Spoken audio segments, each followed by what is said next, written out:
Hey everyone, there's a lot of edges in Savage Worlds that we might consider just absolute must-haves because they are just so powerful, so useful, and are great for players no matter the play style. We're talking things like Elan, Frenzy, Level-Headed, those sorts of things that everybody really looks forward to getting because they just add so much to play.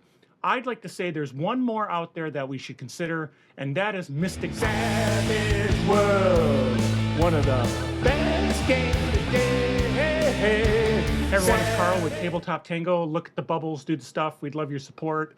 We'd love likes, subscribes, definitely subscriptions because want to push to another milestone. Love the milestones. They're a lot of fun to get to. So, and that's what we're in this mostly for, is just the likes and subscribes and everything. So throw us some help, and you don't have to watch them all, but at least they be in your feed.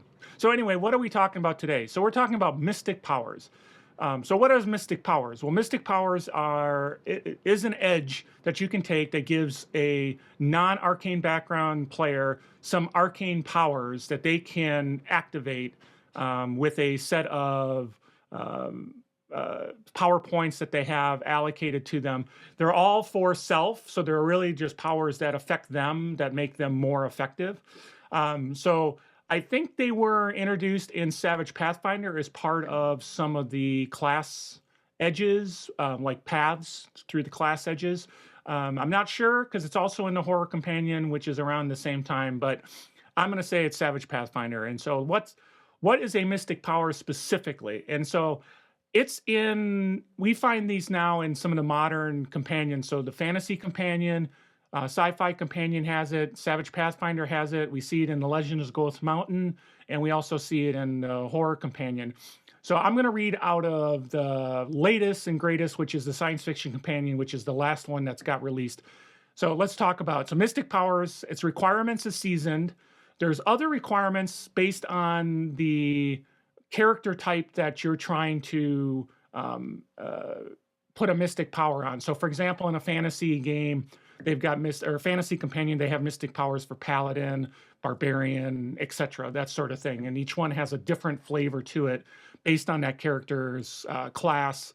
And of course, we know in Fantasy Companion, there's not really classes, but sort of that type of character play that you're defining. So let's read it. Mystic power, season, there's other requirements. And it says, characters with mystic powers have the powers listed below, which for each set has it, and 10 power points that recharge normally. As a limited free action, the hero may automatically activate. That's important, automatically. They don't have to make a roll. Any one of her powers with success for its regular cost, or with a raise for an additional 2 power points. She may use applicable power modifiers if desired, and that's at the usual cost. Mystic powers doesn't grant access to edges that require an arcane background. That's important to note. It's not an arcane background. It's just something special from an edge that the character has access to.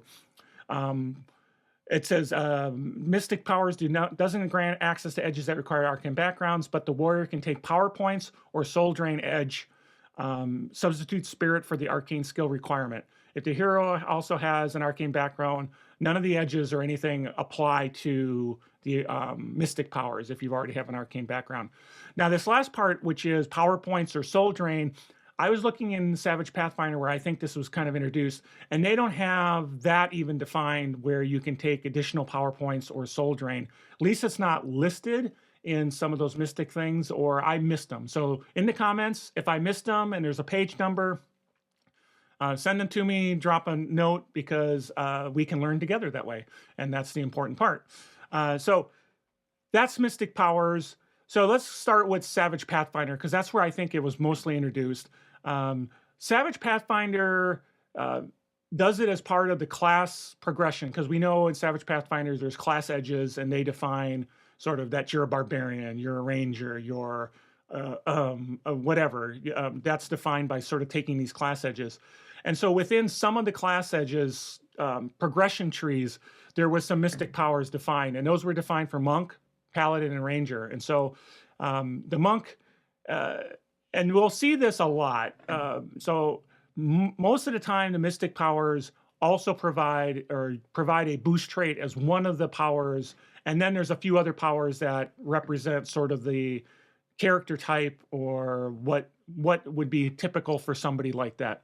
Now, the boost trait, what it boosts depends on the character type, which is obvious, right? So let's look at a monk real quick. So their mystic powers is seasoned. They got to be a monk. It says that for them, they can invoke one of their following key powers. So it's boost trait, which can affect agility, athletics, fighting, and stealth. Deflection, smite, and speed. So these are all really flavored for a monk, right? Moving fast, deflection, agility, athletics, fighting, all things that make sense for a monk. For the paladin, they have a different boost trait. So they have fighting, strength, and vigor as part of their boost trait. And then they have, as you might expect, healing, relief, and smite. So those powers are very tied to sort of that flavor of a character. And then lastly, we've got the ranger, and their boost trait is athletics, fighting, and shooting. Makes sense, right? Totally makes sense.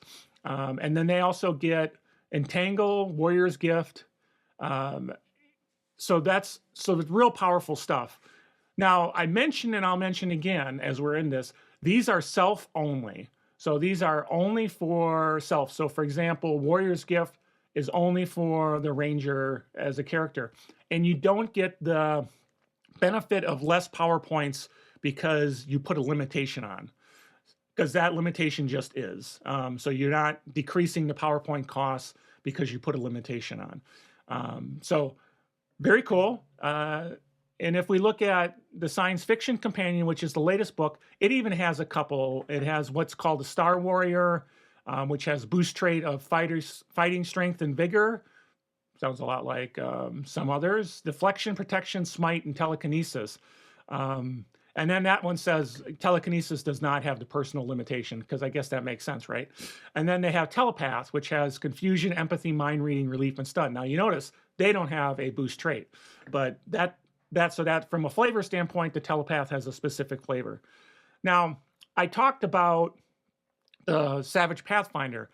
Fantasy Companion also has a set of mystic powers, and that's defined based on the character type. Now, we know in the Fantasy Companion there's not specific classes or class edges that you would take like you do in Savage Pathfinder, but there's flavor, right? So you can take a set of edges that make you feel more like a barbarian. You can take a set of edges that make you feel more like a fighter or a monk or a paladin or a ranger or a rogue. And so they have the mystic powers allocated to these kind of archetype. So from barbarian, you get the boost trait, fighting, strength, spirit, vigor. And you notice they don't get shooting because they're all about getting in there. And they also have smite and speed, which I'm kind of surprised they have speed, but that seems, barbarians being fast. I don't know, maybe.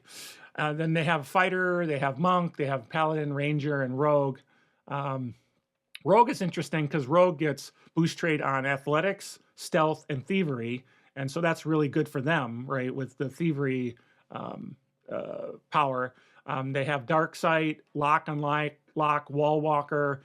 So very cool for a rogue type character to really boost what they can do.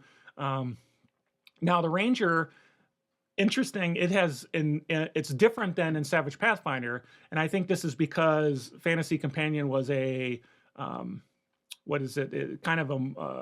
it was after it, and so they learned some maybe and took advantage of it. So the ranger in the Fantasy Companion has Beast Friend. It does have boost trait, but for athletic, shooting, and survival only. It does not have fighting. And it has Entangle and Farsight. So that's kind of cool. Entangle for a ranger, that's pretty cool. So Fantasy Companion, a little bit different than Savage Pathfinder, but it has a lot of really interesting stuff. And mystic powers really can, push the envelope. They also have them in the Legend of Ghost Mountain. And the Legend of Ghost Mountain has a number of them as well. I won't necessarily go through all of those, but there's a number of them aligned with different style of characters as well. Horror Companion, last one, Horror Companion, that came out around the same time, I think, as Savage Pathfinder.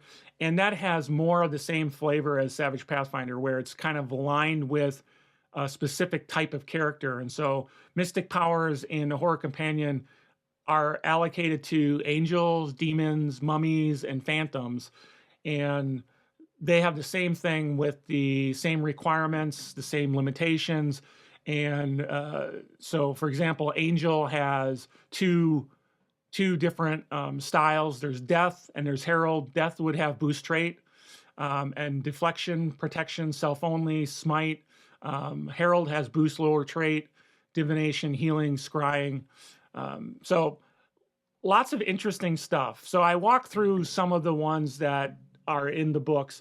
But the cool thing about Mystic Powers is I think it's a great edge that you can tailor towards your campaign if it's special. Like you've got a post-apocalypse kind of thing, and what's in the fan or a science fiction companion just doesn't match what you need. You want something else. You can take the mystic powers as a framework. Looking at how they do it in some of the other ones, you'll notice that boost trait is pretty typical. You can have just, and then they have maybe 2 or 3 additional ones that are very flavorful for the character style. So Mystic Powers is a very easy one, I think, to modify and manipulate for your campaign setting that you have. If what's already out there doesn't match what you're looking for. So Mystic Powers, maybe a new quintessential edge that ranks right up there with Elan, Level-Headed, and Frenzy. What do you think? In the comments, let me know what you think about Mystic Powers, how you use them in your campaign, and just whether you've tailored them or whatever. So let me know. I want to learn with you, and I'm doing a campaign starting up that's a science fiction campaign, and I'm wondering whether the Sci-Fi Companions 2 items is enough, or should I tailor it and work with my players? So hey, comments would be great.